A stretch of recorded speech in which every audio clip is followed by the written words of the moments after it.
নমস্কার বন্ধুরা, সবাই কেমন আছো? ওয়েলকাম তোমাদের একটা নতুন ব্লগে। আমার ব্লগটা আজকে কি দিয়ে শুরু করব সত্যি ঠিক বুঝতে পারছি না, মানে কি ঘটনার পরিপ্রেক্ষিতে শুরু করব সেটাই ভাবছি। এই মুহূর্তে আমি আমার বাড়ির ব্যাগ রাখি। পকোড়াটা ভালো লেগেছে?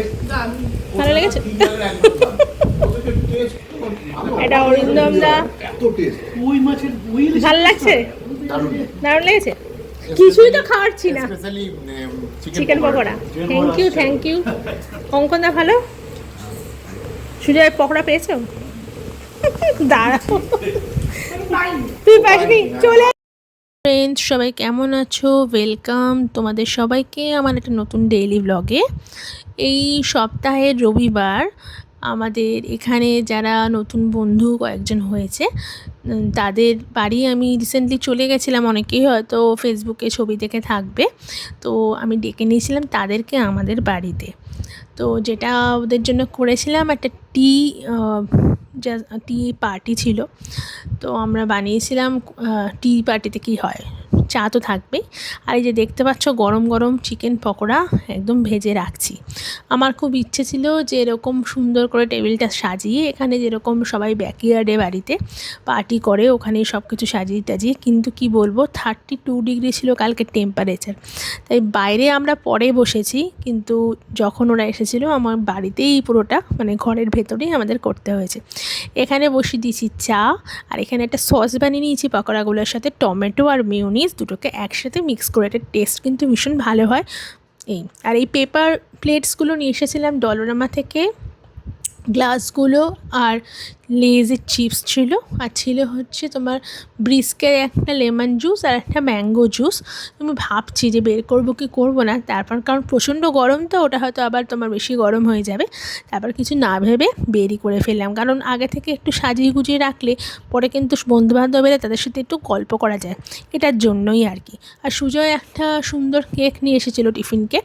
সেই কেক, চিপস সমস্ত কিছুই আমি দিয়েছিলাম সাজিয়ে টাজিয়ে। তো পার্টিটা বেশ ভালোই চলেছিল। পার্টি মনে আমাদের আড্ডা, নির্ভেজাল আড্ডা যেটা, সেটাই। তো এখানে চিকেন পকোড়ার রেসিপি যদি বলো, তাহলে আমি একদম নিজেই একটা ঠিক করে নিয়েছি, একদম নর্মাল একটা রেসিপি, সবাই জানো, তাও আমি একটু বলে দিই। প্রথম কথা, এখানে তো চিকেন তোমার একদম বোনলেস নিয়ে এসেছিলাম, নিয়ে এসে তারপর সেটাকে ছোটো ছোটো করে কেটেছি। দেন ওটাকে অনেকক্ষণ ধরে ম্যারিনেট করেছিলাম আদা রসুন দিয়ে, তার মধ্যে আদা রসুনের পেস্ট, তার সাথে ভিনিগার, লেবুর রস, গোলমরিচের গুঁড়ো, এই সমস্ত দিয়ে মাখিয়ে রেখেছিলাম। পরের শেষের দিকে কেটে রাখা ধনেপাতা মিশিয়েছি আর নুন মিশিয়েছি। তারপর এই যে তেল গরম করে আমি পকোড়াগুলো ভেজে নিচ্ছি। তো এখানে তেলে আমি ইউজ করেছি কস্কো থেকে আনা একটা অলিভ অয়েলটা ভীষণই ভালো। আমার জেনারেলি এই ধরনের তেলে একটু স্মেল লাগতো, কিন্তু এখন দেখছি আমার খুব একটা খারাপ লাগে না।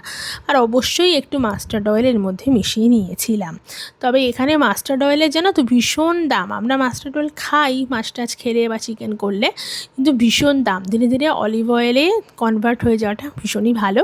তো এখনও চেষ্টা করছি, দেখছি যে খুব একটা গন্ধ লাগছে না, ভালোই লাগছে। আর এখানে অলিভ অয়েলটাও কিন্তু বেশ একটু কোল্ড প্রেসড অলিভ অয়েল, এটাও কিন্তু খুব যে পাতলা হয় তা না। আরেক ধরনের তেল পাওয়া যায়, সেটা হচ্ছে ক্যানোলা অয়েল। আবার ক্যানোলা অয়েল আর সানফ্লাওয়ার অয়েল মিশিয়েও এক ধরনের তেল হয়, সেটাও আমি ইউজ করে দেখেছি। আর থাকে অ্যাভোকাডো অয়েল। এই ছিল আমার টোটাল এই টেবিলটা। সেখানে যে জুসগুলো রেখেছি, চায়ের সাথে বিস্কিট, চিপস, কেক, পকোড়া আর তোমার শরবত, যেটা বললাম এটুকুই অ্যারেঞ্জ করতে পেরেছিলাম কালকের দিনটার জন্য। আর টি তো, তাই গল্পটা আর আড্ডার জন্য এটাই ঠিক ছিল। সবাই সবার বাড়িতে গিয়ে আবার ডিনার করবে। রাখি। পকোড়াটা ভালো লেগেছে? ভালো লেগেছে? এটা অরিন্দম দা, ভালো লাগছে? দারুণ লেগেছে? কিছুই তো খাওয়াচ্ছি না। Chicken pakora, thank you. Ankan দা ভালো? সুজয় পকোড়া পেয়েছো? দাঁড়াও, তুই পাসনি, চলে। ওই যে দেখলে ওটা ছিল নীলাদ্রির মা, মানে গোবলের সাথে নীলাদ্রি সামন্ত ছেলেটা এখানে পড়ে, তার মা, বাবা। আর অঙ্কনদাকে তো সবাই চেনো। আর গোবল এখানে ওই গ্লাস গেম খেলছে, সেটার জন্য গ্লাসগুলো সাজিয়ে নিচ্ছে। ও খুব সুন্দর কিন্তু গেমটা খেললো, এত সুন্দর খেলছিল। আমি আবার সেটার ভিডিওটা তুলেও রেখেছি তোমাদের সাথে শেয়ার করবো বলে, এই আর কি। তো আরেকটা ব্লগও আমি করেছিলাম দুদিন আগে, সেটাও আমার থেকে শুনে নাও। সেটা হচ্ছে যে আমরা এখানে থাকা নিয়ে একটা ব্লগ করেছি, যে এখানে এখানে যে থাকছি সেটার এক্সপিরিয়েন্স আর ভবিষ্যতে আমাদের কি কি প্ল্যান। এই জায়গাটা জানো তো আমরা একটু মনে মনে চেষ্টা করছি ছেড়ে যাওয়ার, তো সেটা নিয়ে তোমাদের সাথে একটুখানি মনের কথা শেয়ার করেছি। আমাকে তোমাদের কমেন্টে ওপিনিয়নটা অবশ্যই জানিও, তোমাদেরও একটা মতামতের গুরুত্ব কিন্তু আমার কাছে আছে। নমস্কার বন্ধুরা, সবাই কেমন আছো? ওয়েলকাম তোমাদের একটা নতুন ব্লগে। আমার ব্লগটা আজকে কি দিয়ে শুরু করব সত্যি ঠিক বুঝতে পারছি না, মানে কি ঘটনার পরিপ্রেক্ষিতে শুরু করব সেটাই ভাবছি। এই মুহূর্তে আমি আমার বাড়ির ব্যাকইয়ার্ডে বসে আছি, মানে দেখতেই পাচ্ছ এটা হচ্ছে উঠোন। আর এই বাড়ির উঠোনে বসার স্বাদটা তো অনেকদিন হলেই ঘুচেছে। এখন তো আমরা কলকাতাতে বলো সবাই ফ্ল্যাটে বন্দি ম্যাক্সিমাম। কজনই বা এরকম বাড়িতে উঠোনে বসে থাকতে পারে? ওইখানে একটুখানি গাছে ওই পাখিরা জল এসে খায় বলে আমি একটা বাটির মধ্যে করে জল রেখেছি।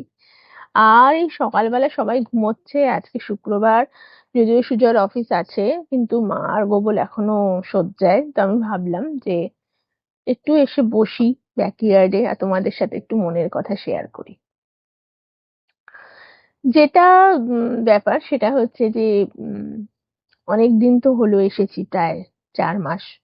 এবং এসে থেকে গোবলের স্কুল বেশ সুন্দর শুরু হয়েছিল, তারপর এখানে নিয়ম অনুযায়ী তো এখন প্রায় 2 মাস ধরো ও, নিয়ারার প্রায় 2 মান্থ, হ্যাঁ, এখনো স্কুল যাচ্ছে না। তার ফলে এই আমার মেয়েকে বুঝতেই পারছো একটা রুটিনে রাখা কতটা ইম্পর্টেন্ট। তো এখানে তো এখন এটা তোমাকে মেনে নিতেই হবে, কিছু করার নেই। ও যদি এদেশেই বর্ন অ্যান্ড ব্রট আপ হতো, বা অনেক ছোটবেলায় যদিও ওর বাবা কর্মসূত্রে যেরকম এসেছে ও আসতো, মানে ছোটবেলায় 5-6 বছর বয়সে, তখনও আমি এত চিন্তা করতাম না। কিন্তু এই মুহূর্তে দাঁড়িয়ে যেহেতু ও বুঝতেই পারছো ওখানে থাকলে ক্লাস 6 থাকতো, তার মানে যথেষ্ট বড় হয়ে যাচ্ছে। এবং এই সময় কিন্তু বাচ্চাদের যদি তুমি রুটিনে না রাখো, তাহলে কিন্তু মানে ওর পড়াশুনো কেন বাদ বাকি সবকিছু একটু ঘেটে যাবে। চেষ্টা করি একটু রুটিনে রাখার। দেরিতে ঘুম থেকে উঠলেও, কারণ ওখানেও একটু স্কুল না থাকলে দেরিতে ঘুম থেকে উঠতো, আমি মোটামুটি ওকে রেওয়াজে বসাই। আর অঙ্কটা ও করে।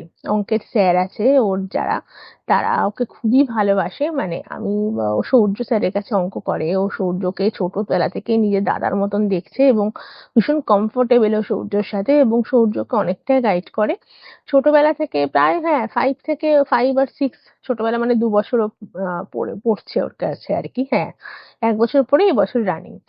আর নাকি 2 বছর হলো, আমার ঠিক এখন সব গুলিয়ে যায়। তো এই আর কি, গান তো শিখছে, অঙ্ক করছে। মাঝে মধ্যে আমরা লাইব্রেরি থেকে একটু ইংলিশের বই এনে রাখছি, সেগুলোতে কম্প্রিহেনশন করা। বা আমি অনেকের থেকে, আমার বন্ধু বান্ধব যারা আছে তাদের বলছি একটু বাংলা রচনাগুলো পাঠা, সেগুলোকে দিয়ে ওকে প্র্যাকটিস করানো, বাংলা লেখাটাকে প্র্যাকটিস করানো। এই সমস্ত কিছু করেই মানে একটা সেই ঘরের মধ্যেই গোবল পড়াশোনা করছে। এইবার গোবলের পড়াশোনার বিষয়ে আসি। যেখানে আমরা এই মুহূর্তে আছি, এই দেখো আমাদের বাড়ি অটোয়া। এমনিতে অটোয়া সিটি হিসেবে ভীষণই ভালো, খুবই পিসফুল। আর সবচেয়ে সত্যি কথা বলতে আমার বরের ওয়ার্ক পারমিট অটোয়াতে, ক্লোজড ওয়ার্ক পারমিট আপাতত। তো সেই ভিসাটা আমাদের তা খুব শীঘ্রই শেষ হয়ে যাবে, আবার আমাদের রিনিউয়ালের জন্যও গেছে। সেই জন্যই আমাদের এখানে আসা।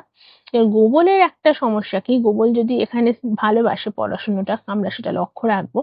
ইন দ্যাট কেস আমাকে এখানে স্টে করে যেতে হবে গোবলের জন্য, যাতে গোবল অ্যাটলিস্ট অন্তত মানে ওর, ও 7 হবে তো ক্লাস 10টা কমপ্লিট করে। তা না হলে ওকে 1 বছরের মধ্যে রিটার্ন করতে হবে, এটা যা মনে হয়। আর ওখানে ফিরে গিয়ে আবার আইসিএসসি বোর্ডে যদি ভর্তি হয়, তখন কিন্তু ওর কপ আপ করতে খুবই অসুবিধা হবে, কারণ ওখানে অনেক ভাস্ট সিলেবাস, পড়াশোনার সিস্টেমটা আমাদের দেশের থেকে এখানে সম্পূর্ণ আলাদা। অনেকেই অনেক মন্তব্য করে থাকেন যে এখানে নাকি পড়াশুনো হয় না। না, আমি এটা মানবো না। পড়াশুনো হয় না এই কথাটা অত্যন্ত ভুল কথা। পড়াশুনো কেন হবে না? এখানে লোকজন কি পড়াশুনো করছে না সেটা নয়। আমাদের সিস্টেমটার সাথে এই সিস্টেমটার মিল নেই। আমাদের তো ওখানে অনেক বেশি প্রেশার, অনেক বেশি লোক, অনেক বেশি বাচ্চা, তাদের কম্পিটিশন বেশি। যেরকম আমি বলছি, একটা 2 বছরের বাচ্চাকে আপনি এত এত শিখিয়ে দিচ্ছেন স্কুলে, কিন্তু আলটিমেটলি কি ওটা খুব কাজে লাগে? সেরকমই আর কি। আমি এখানে দেখেছি যে এরা হয়তো একটু বিজ্ঞানসম্মত ভাবেই পড়ায়, আর খেলার ছলে ওই প্র্যাকটিক্যালের ওয়ার্ক বেশি করিয়ে করিয়ে কোথাও একটা ভেতরে ওই পড়াশুনোর প্রতি একটা পিপাসা সেটা জাগিয়ে দেয়। জানি না এবার গোবল না গেলে আমি জানি না এখনো আমাকে আমি এখনই এত বেশি মন্তব্য করার জায়গায় পৌঁছাইনি, যেটা মানে হয়তো কিছুটা উপলব্ধি করছি, কিন্তু এখনই আমি বলে দিতে পারি না যে না এখানে সবকিছুই বেটার না, এটা বলতে পারি না। কারণ এখনো পর্যন্ত আমরা ওখান থেকে যা শেখার শিখে এসেছি, যা করার করে এসেছে ও, আমার মেয়ে। তো ওর কথা মাথায় রেখেই আমরা একটা ডিসিশন নিয়েছিলাম। সেটা জানি না কতটা ফুলফিল হবে, বাট উই আর ট্রাইং। আপনাদের লাস্ট একটা ব্লগে বলেছিলাম যে খুব শিগগিরই আমরা একটা নতুন কিছু ভাবতে চলেছি। সেটা হচ্ছে যে আ মেবি আমরা অটোয়া লিভ করব। আমরা টরন্টো সাইডে মুভ করছি, ডারহাম রিজিয়নে, এবং সেখানে স্কুল কলেজ ভীষণ ভালো, এবং সবচেয়ে বড় কথা বাঙালি কমিউনিটি। আমার ভাই থাকে, আমার মাসতুতো ভাই, কাজিন, ওর পরিবার এবং ওর বন্ধু-বান্ধব যাদের সাথে আমার হাসব্যান্ডেরও ভীষণভাবে ভালো একটা বন্ডিং আছে। তো আল্টিমেটলি মানুষ বিদেশে এসেও নিজের দেশ, নিজের কালচার, নিজের ভাষাকেই খোঁজে। অবশ্যই খুঁজবে, তা না হলে আপনি বাঁচবেন কি করে? আপনি যদি দিনের শেষে বাংলায় কথা না বলতে পারেন, দিনের শেষে যদি আপনি রাস্তায় দুটো মানুষ না দেখেন, আপনি কি বাঁচতে পারবেন? এখানে এই জায়গাটাতে একরা ভিলেজে যেখানে আমি থাকি, এখানটা দেখুন আমি দেখাচ্ছি। এমনিতে জায়গাটা ভীষণই ভালো। আ এখানে সকাল থেকে বাচ্চাগুলো মাঠে, এই যে মাঠটা দেখতে পাচ্ছ? এই বাচ্চাগুলো মাঠের মধ্যে ভীষণভাবে খেলে। এই যে এই মাঠটা। ঠিক আছে? এই মাঠে ঘুরে বেড়ায়, সাইকেল চালায়, সমস্ত কিছু। কিন্তু ব্যাপারটা হচ্ছে শুধু তো আদারওয়াইজ আপনি লোকজন একদমই দেখবেন না। আর যদিও বা ইন্ডিয়ানস আছে, তারা নিজেদের মধ্যেই ব্যস্ত। আ অনেকেই তো আমি শুনি যারা হুম মানে আমার নট নেসেসারি যে আমার বাঙালি কোনো ফ্রেন্ড হতে হবে বা বাঙালি পরিচিত, কিন্তু হলে ভালো লাগবে। এখানে সেই সংখ্যাটা ভীষণই কম। আ যতদিন না পুজো হচ্ছে এখানে, পুজো হলে একটা জায়গায় গেলে হয়তো সেখানে আমি কিছু মানুষজন পাবো, নিজের ভাষার লোকজনকে খুঁজে পাবো। কিন্তু ততদিন পর্যন্ত কিন্তু এখানে মানে একটা গ্রুপও আছে অটোয়ার Bengali group, but they are very slow আমার মনে হয়। সবকিছুতেই রেসপন্স খুব কম করে। আমার বড় এতদিন আছে। দেখলাম না যে খুব একটা আ অ্যাক্টিভ, মানে এটা আমার বর বলছিল। তো সেসব ভেবেই গুগলের কথাটা মাথায় রেখে আর এডুকেশনটা মাথায় রেখে, যদিও অটোয়া যে বোর্ডেও ছিল সেটাও খুব ভালো বোর্ড। আর অটোয়া তো ক্যানাডার রাজধানী, তাই এখানে একটা ডিসিপ্লিন আছে এই শহরের। আ এসব ভেবে আমরা একটু টরন্টো সাইডে মুভ করছি। টরন্টো ডারহাম সাইডটায় মুভ করছি। তো মুভ করার চেষ্টা করছি। এবার সবকিছু তো চাইলেই হয় না। যেরকম ধরুন ওর চাকরিটা এখানে। তো সেখানে ওকে অফিসে একটুখানি ম্যানেজ করে যেতে হচ্ছে। তারপর হচ্ছে ওখানে বাড়ি-টাড়ির ব্যবস্থা। এখানে যেরকম যে কস্টে আমরা থাকি, সেখানে ওইখানে একটু কস্টলি জায়গা। সেখানে এত বড় বাড়ি নেই, এরকম উঠোন, দালান, দোতলা বাড়ি না। সেখানে ওরকম কন্ডো মানে অ্যাপার্টমেন্ট, এবং সেখানে একটা রুম আমরা দেখে এসেছি, একটা ছোট ডেন, সেটাকেই আম 2nd রুম বলে ওরা আমাদের দেখিয়ে দিল। যদিও ওটা রুম না, ওটা একটা স্টাডির মতো। তো লাস্ট উইকে শুক্রবার আমি আর আমার বর গেছিলাম দেখতে। আমরা কিছু প্রপার্টি ফাইনালাইজ ও করে এসেছি ফর লিজ। কিন্তু আ সেগুলো অলরেডি হাতছাড়া হয়ে গেল। আবার চেষ্টা করছি খোঁজার। ফিজিক্যালি এখান থেকে ৫ ঘন্টা ড্রাইভ করে বা ৪ ঘন্টা ড্রাইভ করে যাওয়া সম্ভব নয়। তো ওইখানে আমার কাজিন আছে, আর যে যারা দেখছেন সুমন দা অনেকদিন টরন্টোবাসী। তো উনি আমাদের উম অনেক হেল্প করছেন এই ব্যাপারে। আর আমরাও নিজেরা একটু মানে খোঁজখবর নিচ্ছি। দেখা যাক, একটা ইচ্ছে যখন হয়েছে কতটা।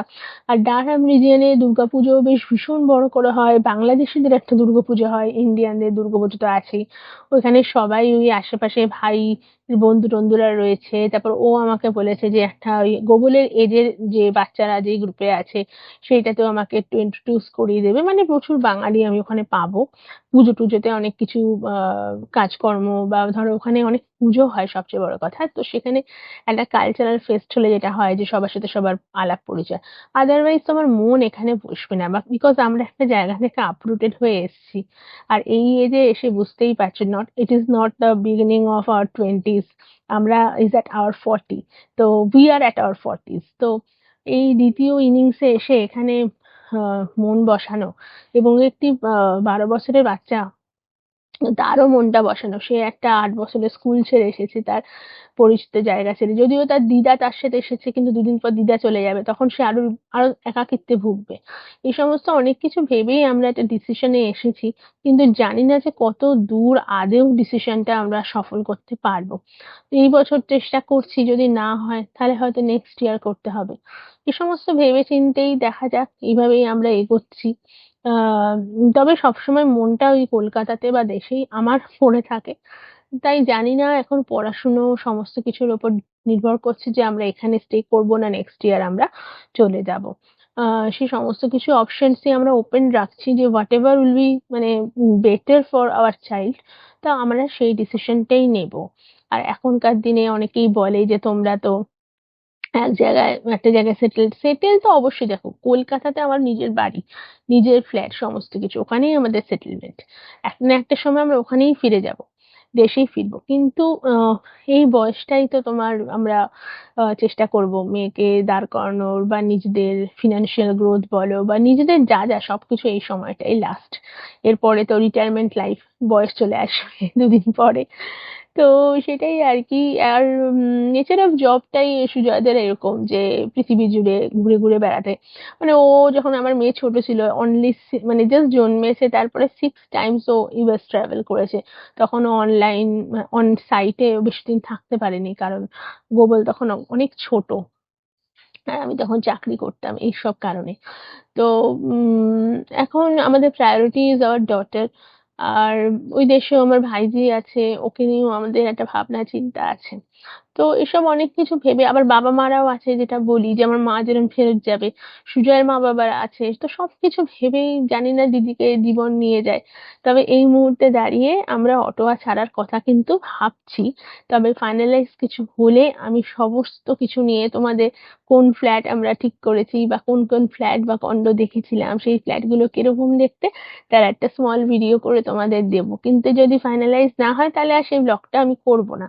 যদি আমার সবকিছু ঠিকঠাক হয়ে যায় দেন অনলি আমি ওটা তোমাদের সামনে আনবো বা জানাবো যে আমরা শেষ পর্যন্ত এখানেই রয়ে গেলাম, নাকি আমরা সত্যিকারের টরন্টো মুভ করতে পারছি। তো আজ পর্যন্ত ব্লগটা এই পর্যন্তই। আজকে এইটুকুই ব্লগ রইলো তোমাদের জন্য। আর সবাই খুব ভালো থেকো। হ্যাঁ, দিনের শেষে কিন্তু পরিবারটাই সব হয়। তাই পরিবারের কাছেই সবাই ফিরবে। পরিবারকে ভালো রেখো, পরিবারকে সুখী রেখো, এটাই বলবো। আর বন্ধু-বান্ধবের সাথে আনন্দে উপভোগ করো। এই আরকি। খুব মজা করো, পুজোর কেনাকাটা করো। এখন তো পুজোর শপিং, তবে সারাক্ষণ বৃষ্টি হচ্ছে কলকাতায়। জানি না কতদূর কি হচ্ছে সবকিছু। তবে অনলাইনে তো এখন সবকিছুই হয়। তবে হ্যাঁ, যে সমস্ত লোকজন, যে সমস্ত বিক্রেতারা রাস্তায় বসেন, ফুটপাতে বসে জিনিসপত্র এই সময়টা একটু বিক্রি করে নিজেদের রোজগার বা পুঁজি অর্থ উপার্জন করেন, তাদের জন্য খুব চ্যালেঞ্জিং ব্যাপার। আসলে গরিব মানুষ মনে হয় চিরকালই চ্যালেঞ্জের মুখে মানে পড়তেই থাকবে। আ জানি না এর কি সুরাহা। তো যাই হোক, সবাই খুব ভালো থাকো। আবার দেখা হবে আমার নেক্সট ব্লগে।